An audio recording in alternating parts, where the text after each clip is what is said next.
Okay, everyone. Sorry I was a little late in getting this posted on our class page, but we want to spend a few minutes talking about how World War II ends and how the Cold War begins. In the way that we talked about World War I and World War II running together, World War II and the Cold War really begin and end with the same moments. And the end of one is really the beginning of the other. And I want you to see that. That's probably the most important point of all of this. So you see how these things really fit together as part of one larger global conflict and global problem.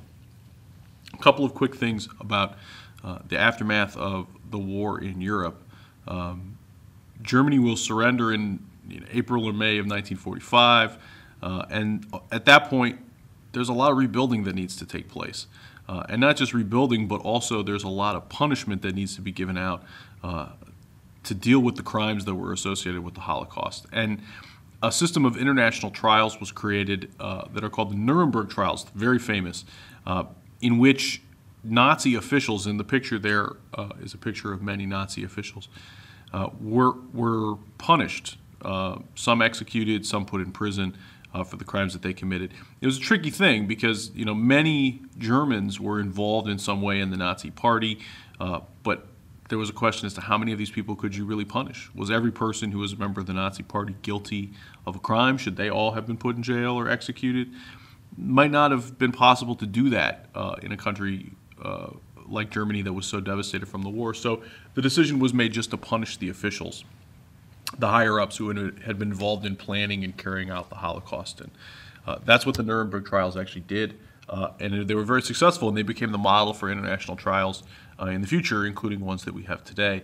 The other big thing that comes out of World War II is the creation of the United Nations. We did a lot of debating about the League of Nations, which didn't work so well. But after the war, countries wanted to try this idea again, maybe make it more efficient. So they met in San Francisco, created the charter for the new United Nations. This time the U.S. is a part of it.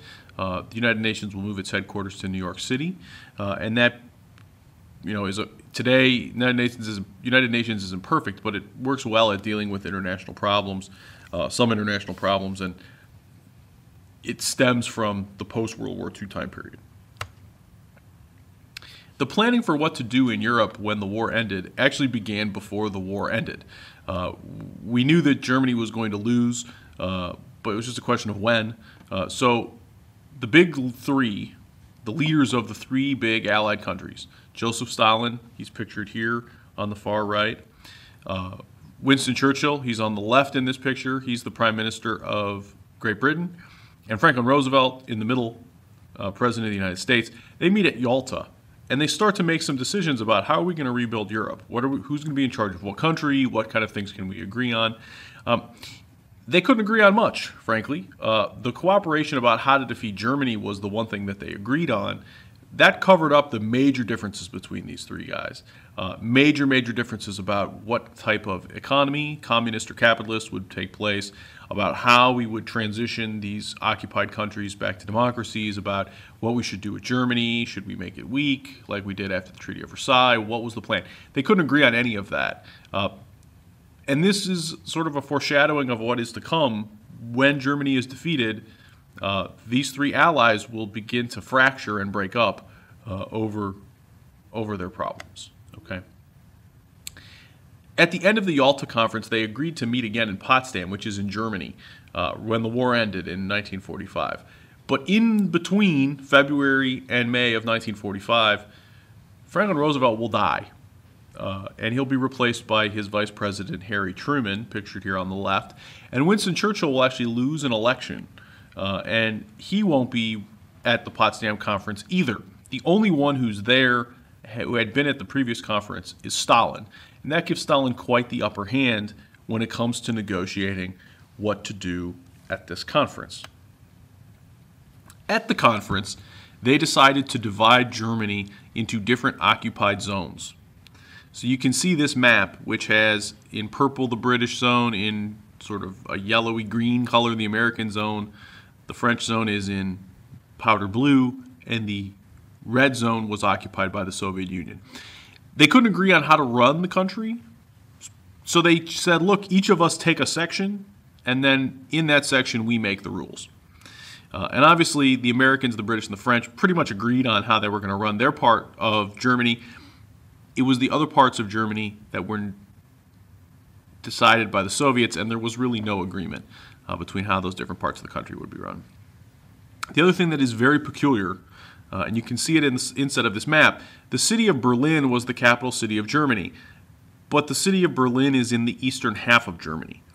They agreed to divide Berlin into 4 sections, just like they divided the rest of the country into 4 sections. So you get this little island of West Berlin surrounded by a sea of East Germany, which meant a West Berlin that was allied with the West, that was under the rules of the United States and Britain, surrounded by communist Soviet Eastern Europe. Okay. Stalin says at the Potsdam Conference, look, I'll allow all of these countries that I'm occupying, Poland, Czechoslovakia, Yugoslavia, Bulgaria, Romania, Hungary, I'll allow all of those countries to have democratic elections, and they can choose what type of government they want. He's not telling the truth. Every one of those countries never has a democratic election, and all of those countries, including East Germany, will be given communist governments at the end of World War II. And this becomes the beginning of the Cold War. We call the Cold War a Cold War as opposed to a hot war, quote unquote, because it doesn't really break out into fighting, at least not directly between the United States and the Soviet Union. The Cold War is a series of perpetual tensions between the two countries, between the Soviet Union and the United States, from 1945 to 1991. There is a lot of fighting that takes place during the Cold War, but almost none of that fighting is the United States directly fighting the Soviet Union.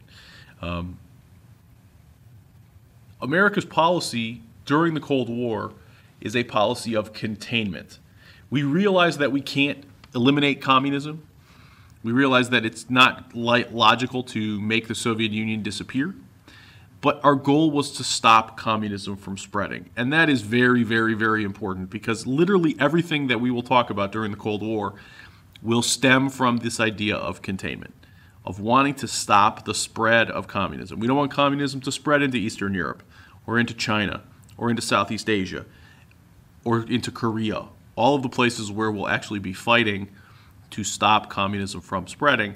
This is our guiding principle. Okay, we're not fighting to eliminate the Soviet Union and make it disappear. We're fighting to stop communism from going into new places, because we saw it as against our interest to have communism continuing to spread around the world. By 1948, a quote-unquote Iron Curtain. This is not an actual Iron Curtain. It's more of a metaphor, as you can see in the political cartoon on the left. An Iron Curtain had divided Europe into 2 separate sides. You had Eastern Europe, including Eastern Germany, that are divided, that are communist countries and isolated from the rest of Europe in the West, which is largely capitalist and oriented towards the United States.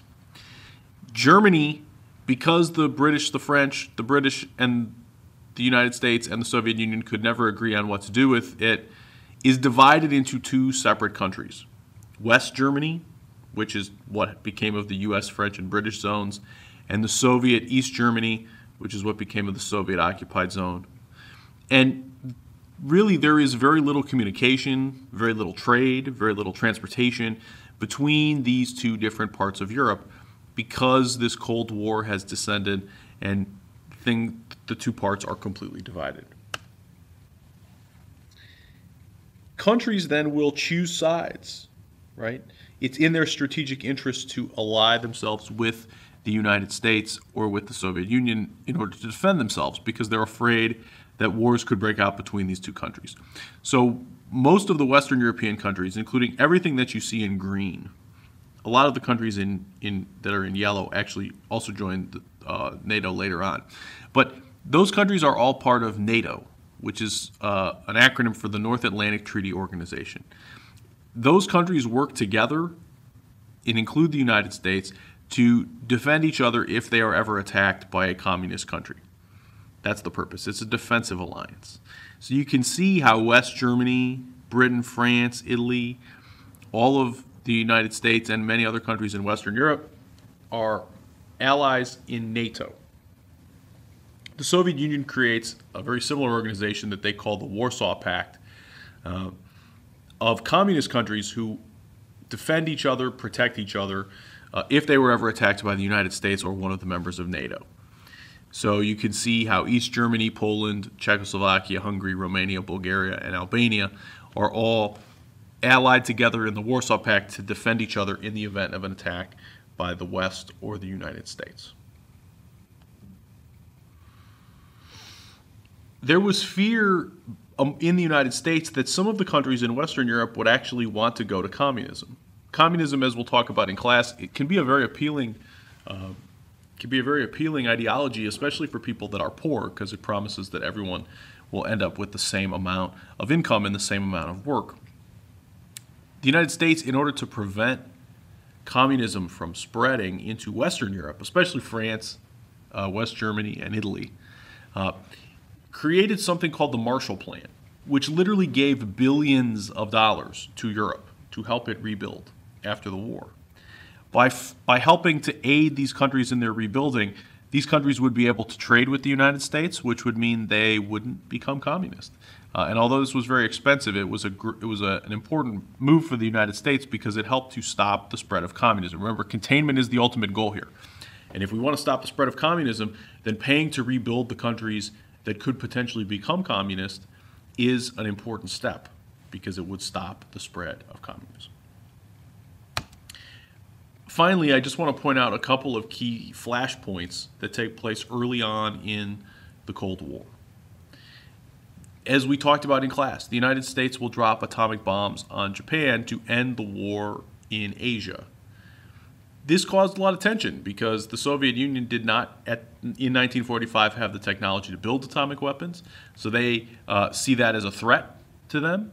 The Soviet Union will go and use its scientists to, and also its spies, to build its own nuclear weapons, and by 1949, both the United States and the Soviet Union have the capacity to use nuclear weapons, which becomes a really key part of the Cold War because both sides will build as many weapons as they can to try to show its power over the other.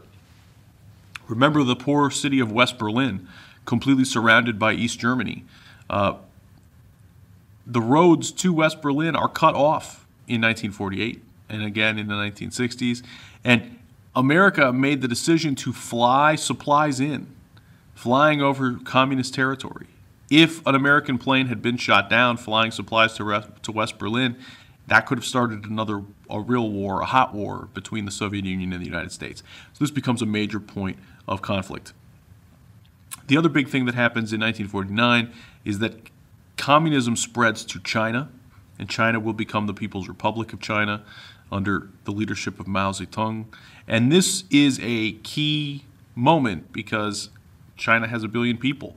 And obviously our policy of containment wasn't working too well if one of the largest countries in the world made the decision to become communist and there wasn't anything that we could do or did about it. All of these things cause a lot of tension early on in the Cold War. And as we'll see later, there are a number of other events in the 1950s, 1960s, and 1970s that become key flashpoints in this perpetual conflict between the Soviet Union and the United States.